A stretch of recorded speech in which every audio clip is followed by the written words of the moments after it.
when you look back at the Rashee play when he got hurt, did you know in the moment how hard you got hit kind of in that? I mean, did you feel fortunate not to be hurt yourself? No, I didn't. I didn't notice it in the moment. I was more worried about trying to get the ball. But yeah, I mean, obviously, you're just trying to make a play, and it happens whenever you're trying to make tackles. When you saw the replay though, did you think, ooh? No, I mean, when I saw the replay, I felt like shit that I hit Rashee. I mean, I think that's pretty much all. I mean, I wasn't really worried about myself. I was worried about hopefully his injury and hopefully that it wasn't as bad as it looked because I was the one that hit him. Touch guys, Andy, about Tyron, but just, I don't know if he's going to end up playing on Monday, but just what did he mean to your guys' locker room when he was here? What kind of interactions kind of stand out to you? Yeah, I mean, I think just me being a young player, especially when he got here, I mean, just seeing that type of leader, I think was something that I'll forever remember. The way he inspired guys, the energy that he played with. I mean, obviously he's a great football player. I mean, everybody can see that, but truly a great leader, one of the best leaders I've ever been around. And he pushed to get the best out of everybody every single day, and he treated practice like games. He tried to get better every single day, and that's something that has helped me become who I am. And so a great football player, man. And I'm hoping that he gets out there, not for me and my sake, because, I mean, he's a great football player, always around the ball. But I think Kansas City, getting to see him come back and be on that field again will be special for the city. It stand out pretty early on that there were some traits that you could pick up early in your career. Yeah, I mean, you sit there and watch those guys that, I mean, I watched him when he was in college and he dominated college football, and then get into the NFL and all the great plays that he had made, and then being able to see him on a day-to-day basis is when you want to see those guys that are the top of the top and how they prepare every single day. And he was one of those guys that you knew why he was great when you saw him practice and how he went about his business. You talked about how you guys are going to have to rely on Travis more without Rice on Monday. Just curious about Juju Smith-Schuster and Justin Watson and your rapport with them and how big they now become. Yeah, for sure. I mean, those guys are always the guys that do it the right way. I mean, they're always in the right position. They do what they're supposed to do, get guys lined up, and I think having those guys is a luxury because you know that they're going to be there, they're going to get open, and they're going to make plays when their numbers are called. And so I think Brett Veach did a great job of continuing to build within that receiving room. Obviously, not expecting to have these two kind of big injuries early in the year in that receiving room, but having the support of the guys to come in and step up and make plays whenever those guys aren't in there. Speaking of Juju, when the Chiefs bring back a player who had been here previously, Jody Fortson, I guess would be the latest example of that, and Kareem, how much are they able to hit the ground running? And like maybe a percentage basis do they have? Yeah, I mean, they always have a good feel for our main stuff, our base concept stuff. Every year in the offseason, Coach Reid adds new stuff, and the offense coaches look around at what we can do better. And so they have to learn some of that type of stuff. But I think you've seen with the guys that we've brought back is guys that are very intelligent. They're able to pick up the offense quickly. And so when stuff like this last game happens, you can throw Juju in there. He can run some of the routes that Rashee has, and he can get even and be in different positions maybe that he didn't practice all week because he prepares the right way and he's ready for his moment.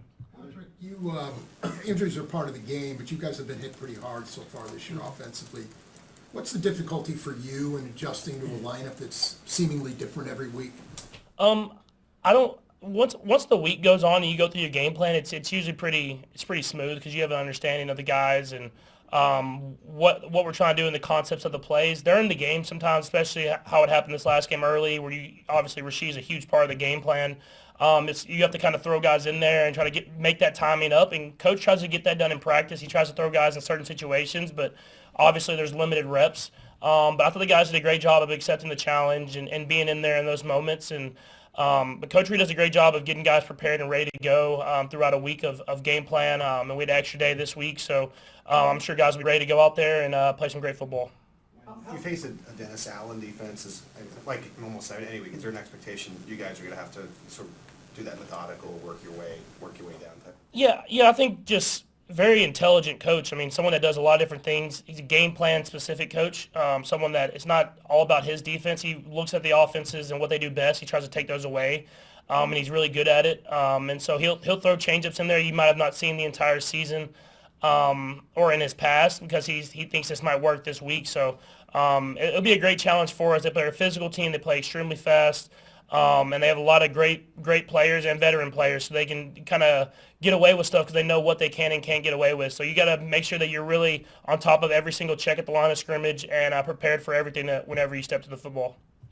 Can you talk about the big play, the 54-yard touchdown pass, what that did for the offense that day, and what it does for your receivers' confidence and the whole offense? Yeah, I mean, whenever you hit those deep passes, it kind of opens everything up because defenses have to have more and more respect for any ability to score on one play. And it was big in that game. I mean, they were starting to get more and more downhill because we were running the ball and we weren't moving it and throwing it vertically. And so when we were able to hit that deep one, it kind of opened up the offense at least a little bit. And our goal is to continue to show that we can do that on a week-to-week basis.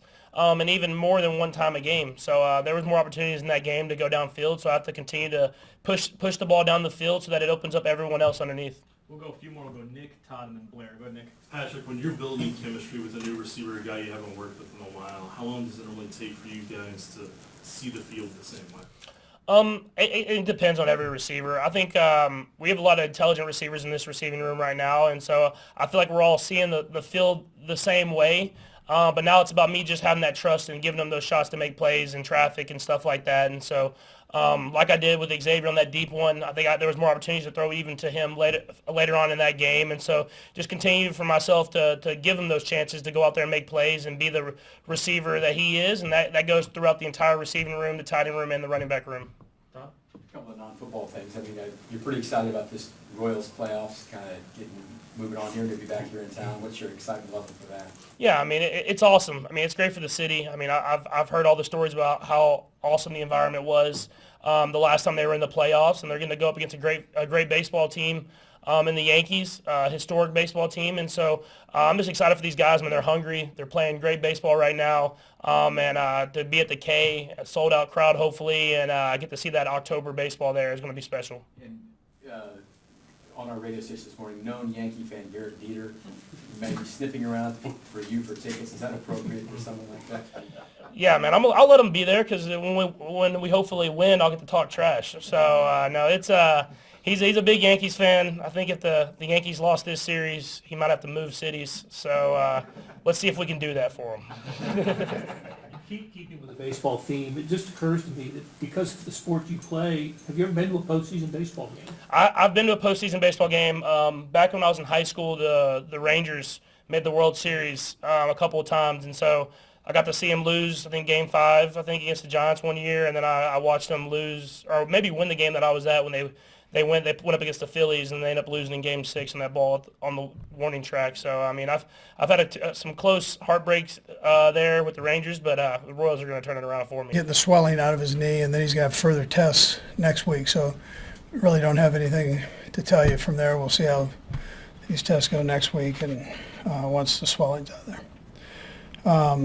Congratulations to the Royals first. What a great job they've done to this point, and I know they're fired up to keep on going. So I know we're all glad to have them coming back here and having another chance to see them play. With that, we look forward to the challenge of playing the Saints. Good football team, well coached. I mean, Dennis does a nice job with that group, and their coordinators. All three of them do a nice job with their phases, and we've just got to make sure that we have a good week of preparation here going forward. And then just on the business side of it, Clyde, you saw, was elevated. He's got a 21-day window. We'll just get him back into the swing of things here and see how he does. See how he does going forward here the next couple days. Anyways, with that, time's yours. Is there a little more sense of optimism with Rashee than there was 2 days ago? Yeah, I think it's just wait and see. Just is where we're at, and for his sake, we're really hoping that things work out, how for the best. But let's just see where it goes, and leave it up to the doctors to see. I'm definitely not a doctor. What are the plans for Clyde going forward here? Yeah, so we'll practice him today with the scout team, give him some reps there, and let him just kind of get back in the swing of things. He's in good shape. He's been working out, so just get him back into the football part of it. Anywhere close with O'Menihue to getting him back to practice too? I think that'll be a little bit here, yeah. Andy, what sorts of things are you seeing when you've referred to a few times being close on a few things offensively? What are the things that stand out to you the most that are Sure. just off the Yeah, tip? yeah, by just getting rid of the penalties and those self-inflicted wounds, turnovers, penalties, those hurt you at this level, and you've got to take care of that. And I've got to make sure that I'm putting the guys in the right position to do the right thing. So, and I think the coaches would tell you the same thing with that. And but that's where we're at. But it's close. We just got to keep rolling. When Rice is just so important to you guys, and you won't have him for Monday, how much realistically does that change, even schematic, what you do, or do you stay the same with some of the replacement players? Yeah, listen, I mean, Rashee's had a phenomenal year. Unfortunately, in this league, injuries happen and life goes on. So, we have always expected the next guys to step up and roll, and it's no different now. Is Rashee? There's not another Rashee. There's other guys though that are very, very good. So we'll be fine. Andy, have you been through an experience quite like this where what you project is not even one snap going into a season, let alone now into game 5, you're not having your top running back, your 2 top receivers. Have you gone through an experience quite like this to start a season? Yeah, I'm sure I have. I mean, I've been doing it a long time, so there's been injuries that have taken place, but I don't really dwell on that, Nate. I mean, I just kind of move on and go and wish the best to the kids, most of all, and we'll take care of business. You know, that's Beach has done a good job of bringing people in here in depth and that. So just got to take care of business. When you look at Derek Carr, what's he doing and how's he fitting in with that offense?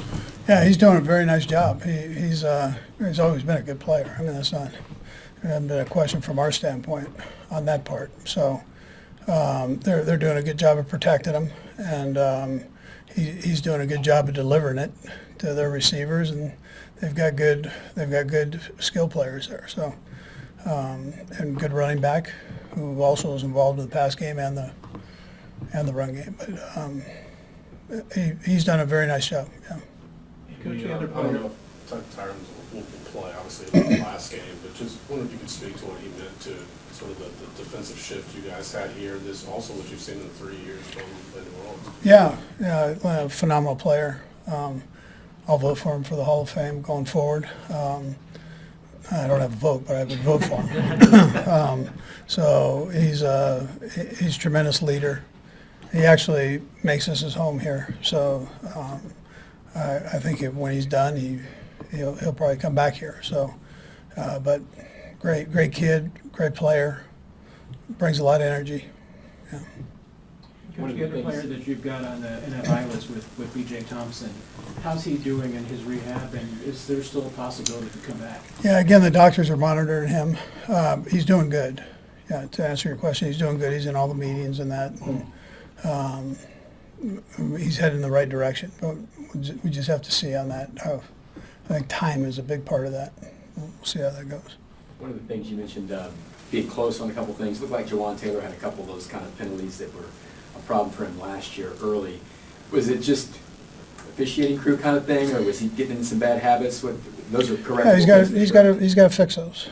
I mean, he's got to fix those. That's bottom line. He's very quick off of the ball, and takes a lot of pride in that. But you can't be. You got to make sure you're not offsides. So he's got to take care of that part. He will.